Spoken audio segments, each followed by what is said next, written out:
हरे कृष्णा, राधे राधे। आप सभी लोगों को फाल्गुन पूर्णिमा की हार्दिक शुभकामनाएं।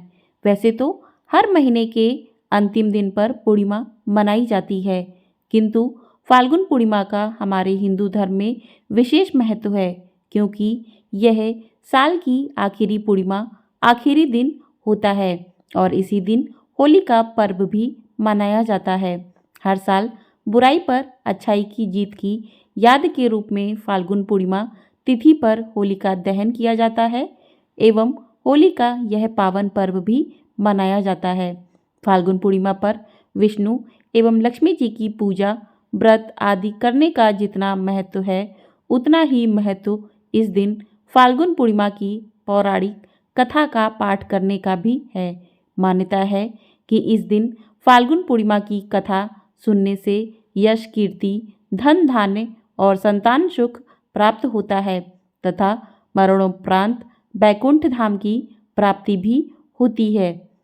तो इस साल 2024 में फाल्गुन पूर्णिमा का व्रत 24 मार्च दिन रविवार को रखा जाएगा और स्नान दान का शुभ मुहूर्त 25 मार्च को रहेगा। तो यदि आप भी फाल्गुन पूर्णिमा पर व्रत रखते हैं तो आपको 24 मार्च को ही फाल्गुन पूर्णिमा का व्रत रखना है और इस दिन आपको फाल्गुन पूर्णिमा व्रत की कथा भी अवश्य सुननी चाहिए। तो आज की वीडियो में हम सुनेंगे फाल्गुन पूर्णिमा व्रत कथा। आपसे अनुरोध है कि इस कथा को पूरा अवश्य सुनिएगा। कहते हैं कि कोई भी व्रत बिना कथा के अधूरा माना जाता है। तो चलिए आज की इस वीडियो में हम सुनते हैं फाल्गुन पूर्णिमा व्रत कथा। महर्षि कश्यप की पत्नी एवं दक्ष पुत्री दिति के गर्भ से हिरण्यकश्यप और हिरण्याक्ष का जन्म हुआ। दोनों ही महाबलशाली थे। फलस्वरूप देवताओं को पराजित करके दोनों भाइयों ने स्वर्ग पर अपना अधिकार स्थापित कर लिया। उनके अत्याचार से देवलोक में हाहाकार मच गया। अतः भगवान विष्णु ने 12 अवतार लेकर हिरण्याक्ष का वध कर दिया। अपने भाई की मृत्यु से क्रुद्ध हिरण्यकश्यप भगवान विष्णु को अपना शत्रु मान बैठा और उनसे प्रतिशोध लेने के लिए भगवान ब्रह्मा की तपस्या करने लगा।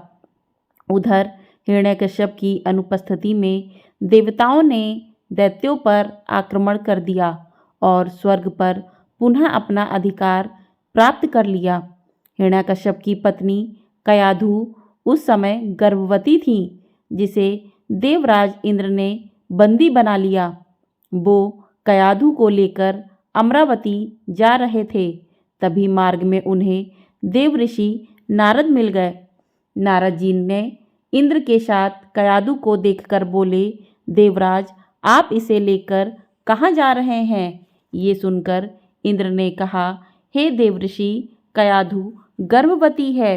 इसके गर्भ में हिरण्यकश्यप जैसे दुष्टात्मा का अंश है, जिसका वध करके मैं इसे छोड़ दूंगा।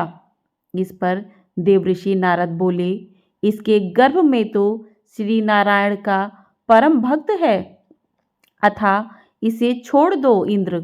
नारद मुनि की ये बात सुनकर देवराज ने कयाधु को छोड़ दिया।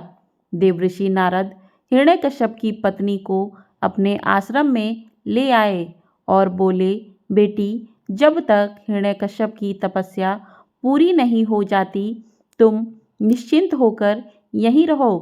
तब से कयाधु देवऋषि नारद के आश्रम में रहने लगी और उनके दिव्य प्रवचनों का रसपान भी करती रही, जिसके गर्भ में पल रहे शिशु पर बहुत गहरा प्रभाव हुआ। जब समय आया तो कयाधु ने एक पुत्र को जन्म दिया, जिसका नाम रखा गया प्रहलाद। इधर हिरण्यकश्यप की तपस्या जब पूरी हो गई तो ब्रह्मा जी ने प्रसन्न होकर उसे मनोवांछित वरदान दिया, जिसके पश्चात वो अपने राज्य वापस लौट आया।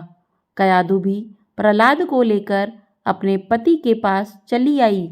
प्रहलाद जब थोड़े बड़े हुए तो एक श्रेष्ठ गुरु के मार्गदर्शन में उनकी शिक्षा का प्रबंध किया गया।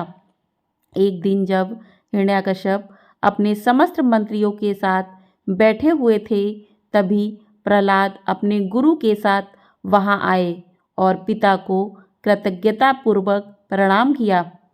ये देखकर हिरण्यकश्यप अति प्रसन्न हुआ और बोला, वत्स प्रहलाद, तुमने अब तक की शिक्षा के दौरान कौन सी सबसे अच्छी बात सीखी है, मुझे बताओ। यह सुनकर प्रहलाद ने कहा, पिताश्री, मैंने अब तक जो सबसे अच्छी बात सीखी है वो ये है कि जो आदि मध्य और अंत से रहित आजन्मा है, इस जगत के पालनहार हैं, दीन दुखियों के स्वामी हैं, उन श्री हरि को मैं बारंबार प्रणाम करता हूँ। ये बात सुनकर हिरण्यकश्यप क्रोध से लाल हो उठा। उसने प्रहलाद के गुरु पर चीखते हुए कहा, अरे मूर्ख ब्राह्मण, तूने मेरे इस बालक को मेरे परम शत्रु का गुणगान करने की शिक्षा क्यों दी। प्रहलाद के गुरु ने कहा, दैत्यराज, आप क्रोध त्याग दें, ये बातें मैंने आपके पुत्र को नहीं सिखाई।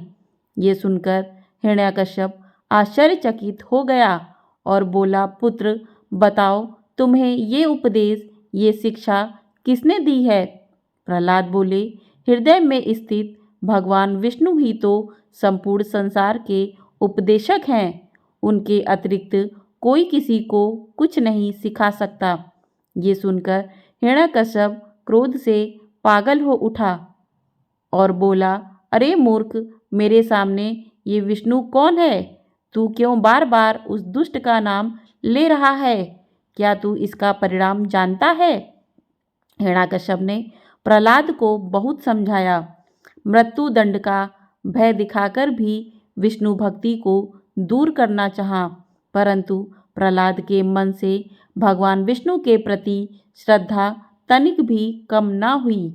इसके पश्चात क्रोधित हिरण्यकश्यप ने अपने सेवकों को आज्ञा दी कि इस दुरात्मा को मौत के घाट उतार दो। इस शत्रु प्रेमी से मुझे कोई लाभ नहीं है। यह कपूत तो अपने ही कुल का नाश कर देगा। दैत्यराज हिरण्यकश्यप की आज्ञा के अनुसार उनके सैनिकों ने प्रहलाद पर तरह तरह के अत्याचार किए और उन्हें मारने का प्रयास भी किया, परंतु हरि कृपा के कारण वो सब प्रहलाद का बाल भी बांका करने में असमर्थ रहे। प्रहलाद का बाल बांका भी ना कर पाए। तभी हिरण्यकश्यप यह सब देखकर बहुत क्रोधित हुआ, अतः उसने अपनी बहन होलिका को आदेश दिया कि वो प्रहलाद को गोद में लेकर अग्नि में बैठ जाए, क्योंकि होलिका को यह वरदान प्राप्त था कि अग्नि से उसे कोई हानि नहीं होगी। अपने भ्राता का आदेश मानकर होलिका भक्त प्रहलाद को अपनी गोद में लेकर अग्नि में बैठ गई। उस समय प्रहलाद हाथ जोड़कर आंखें बंद कर निरंतर प्रभु ध्यान में मग्न रहे और नारायण नारायण का जाप करते रहे। हरि कृपा के फलस्वरूप प्रहलाद अग्नि में बैठकर भी सकुशल बच गए, किंतु होलिका उसी आग में जलकर भस्म हो गई और प्रहलाद सुरक्षित बच गया। इस प्रकार से फाल्गुन पूर्णिमा की कथा पूर्ण होती है। पुरातन काल से ही इस दिन लकड़ी और उपले से होलिका का निर्माण करके उसे जलाया जाता है। कहते हैं कि यह दिन को बुराई पर अच्छाई की जीत के रूप में भी मनाया जाता है। होलिका दहन के समय भगवान विष्णु और प्रहलाद का स्मरण जरूर करना चाहिए। इस दिन विधि विधान से होलिका दहन मनाने से भगवान विष्णु जी की असीम कृपा प्राप्त होती है। कुछ लोग इस दिन फाल्गुन पूर्णिमा का व्रत भी रखते हैं।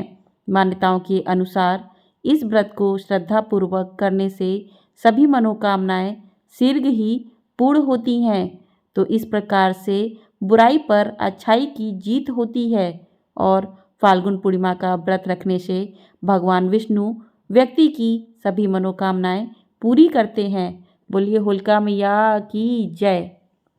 जय श्री कृष्णा। राधे राधे।